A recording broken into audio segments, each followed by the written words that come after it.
ஒவ்வொரு மனிதனுக்கும் தேவன் பல வாய்ப்புகளை தரார். ஒன்றை நேசித்து ஒன்றை பகைக்க வேண்டும். அவருடைய பக்தன் எதை பகைத்தார், எதை நேசித்தார் கேட்போமா? சங்கீதம் 119, 163.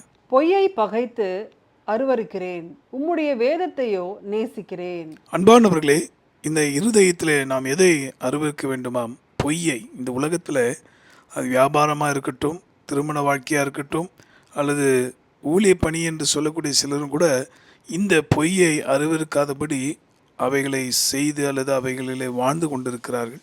அதனாலே வேதம் சொல்லுகிறது, வெளிப்படுத்த விசேஷத்தில் கூட பொய்யர் நரகத்தில் தள்ளப்படுவார்கள் என்று. எவ்வளோ ஒரு கொடூரம் பாருங்கள். இதை கேட்குற அன்பர்களை, நம்முடைய வாழ்க்கையில் தவிர்க்க முடியாத சில சூழ்நிலையிலே இந்த பொய்யான காரியங்களை செய்ய முற்படுகிறோம். இன்று தேவனிடத்தில் உதவி கேட்போமா? அவர் உதவி செய்வார். எப்படி செய்வார்? வேதத்தையோ நேசிக்கிறேன். ஒன்று இருந்தால் இருள் இருக்கணும், இல்லைன்னா வெளிச்சம் இருக்கணும். அதே போல் ஒன்று இருந்தால் உண்மை இருக்கும், இல்லைன்னா அதில் பொய் தான் இருக்கும். இந்த நாளில் கர்த்தருடைய வார்த்தை கேட்குற நீங்கள் ஆண்டவரிடத்தில் எதை கேட்க போகிறீங்க? ஆண்டவரே, என் இருதயத்தின் ஆழத்திலிருந்து உங்களுடைய வசனங்களை நேசித்து அந்தபடி வாழ எனக்கு அருள் தாரும், கிருபை தாரும் என்று கேட்பீர்களானால் நிச்சயமாக இந்த வார்த்தைப்படி அவர் உங்களை ஆசீர்வதிப்பார். பொய் கொஞ்ச நேரம், சில நேரம்தான். ஆனால் நிஜம் என்றைக்கும் வாழ்ந்திருக்கும், பிறரையும் வாழ்விக்கும், உங்கள் சந்ததியும் வாழ்ந்திருக்கும். ஆக ஆசீர்வாதத்துக்காக ஜெபிப்போமா?